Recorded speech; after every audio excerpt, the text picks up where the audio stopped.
Hi guys, today pag-usapan lang natin dito paano nga ba actual na i-withdraw yung pinaka-grass airdrop allocation natin dito. And open ko lang muna yung pinaka-dashboard natin dito kay grass. So dito guys, no, step by step natin nagagawa ng ideas paano nga ba i-withdraw papunta sa GCash. So pinaka-idea lang ito guys, no, especially dun sa mga nagtatanong. Meron na tayong video na ginawa kahit cellphone lang. So end part na lang ng video ay share ko sa inyo. Pero bago tayo dito guys magsimula, kung hindi nyo pa na-like itong video na ito, please like this video first. Subscribe yung YouTube channel natin, turn on the bell icon para ma-notify kayo dito sa mga updates natin na ginagawa sa ating YouTube channel guys, no. So ngayon, continue ko lang muna ito. So nag-send sila ng pinaka-OTP, parang mandatory ito na steps.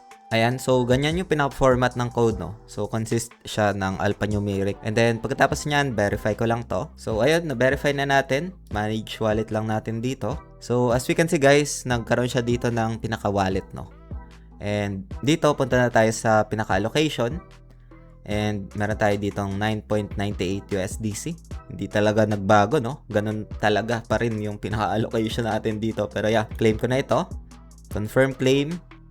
So, meron kang option dito guys, no, na pwede mong i-withdraw sa pinaka-grass wallet or sa pinaka wallet nung Web3 wallet na available sa cellphone or sa pinaka web browser mo, no.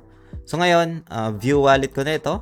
Ayan. So dito guys, meron na tayong pinaka USDC. Ayan.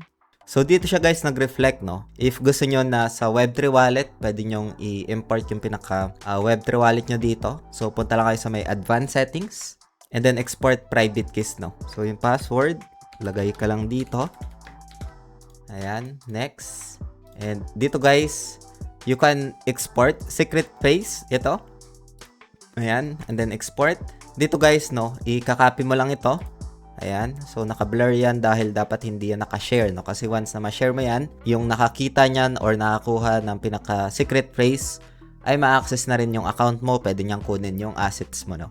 So pagkatapos niyan guys, if meron kayong pinaka-Web3 wallet, and so dito guys, no, pwede nyong i-download yung pinaka-Web3 wallet na ito. So join now mo lang ito, and then tap mo lang itong add. Ayan, and add to Brave, add extension. So, meron din ito sa cellphone guys, no? So, you can check naman yung pinaka-official link sa description ng video na ito. So, ma-add na siya dito sa pinaka-browser mo. Ayan. So, yung gagawin mo lang dito guys is to import, no? So, import wallet lang. And then, set phrase or private key.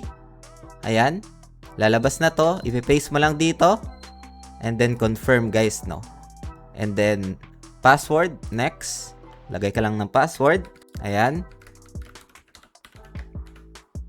And then confirm and start Web3 journey. So yun guys, no, as you can see, makikita mo na dito yung pinaka USDC mo na import mo guys, no. So ganun lang siya, and this is the time na pwede mo siyang i-transfer. So ito guys, close na natin to. Kinuha lang natin yung pinaka secret phrase para ma-i-withdraw natin kagad guys, no. Kasi once na napunta siya dito, hindi mo siya pwedeng i-withdraw muna kasi nakalagay dito is coming soon, no? So, sa ganung process, pwede mo na kagad i-withdraw yung pinaka USDC na grass allocation mo guys, no? So, ngayon, punta na tayo dito sa app. Dito natin isi-send yung pinaka USDC natin para ma-convert papunta sa GCash guys, no? So, dito, punta ka lang sa my deposit. So, meron din itong application guys sa cellphone. So, end part ng video, suggest ko na lang for ideas, no? So, pagkatapos nyan, deposit cryptocurrency, and then select ka lang dito ng USDC. Ayan. I think yung network nun is Solana. So, select ka lang dito ng network, itong Solana, and then ika-copy mo lang ito guys, no? Pagkatapos nyan, punta ka lang dun sa OKX Web3 wallet mo, dun sa in-import mo na seed phrase, no? Dito, ayan. Pagkatapos nyan, ay select mo lang itong send. And then USDC, ayan, makikita natin na under siya ng Solana guys, no. So select mo lang siya, and then paste lang natin dito. And then next, and then max, and then confirm dito guys, no. Confirm.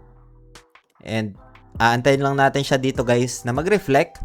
So make sure na tama yung pinaka-address, last 4 digits ng address na i-paste nyo dito. So like for example, merong PXNZ yung dulo. So check lang natin dito, PXNZ yung dulo. And if ever man na mag-reflect na dito guys, punta ka lang dito sa may taas, no? Buy crypto, tapos P2P trading. Ayan. And then dito guys, palitan mo lang ito ng USDC. Ito. And then punta ka lang dito sa sell. And then all payments. Search mo lang dito yung GCash. Ayan. And then, pagkatapos nyan, ay lalabas na ito guys, no? So, ganun lang siya guys dito kasimple, especially dun sa mga nagtatanong bakit hindi nila ma-withdraw yung pinaka-allocation nila dito dahil mistakenly na nailagay dito sa Grass wallet guys, no? So, ganun lang. You can import using this advanced settings. And then, export private key. Lagay ka lang ng pinaka-password. And I will not share. Next. And pagkatapos nyan, export secret phrase guys, no? So, pwede nyo naman balikan yung pinaka-easy steps natin dito para ma-transfer yung pinaka-USDC mo dito na Grass airdrop allocation guys, no? So yun guys, no? Hopefully, nasagot ko yung questions nyo dito. And kung meron pa kayong mga feedbacks, comments, mga questions dyan, feel free to comment lang sa comment section ng video na ito. So yun, if hindi nyo pa napapanood guys yung video natin regarding doon sa cellphone, yung gamit natin for ideas, lalay ko na lang dito guys sa screen sa taas. And see you sa video na yun guys. Maraming salamat ulit sa panunood. Ingat tayong lahat. Peace out. Bye for now.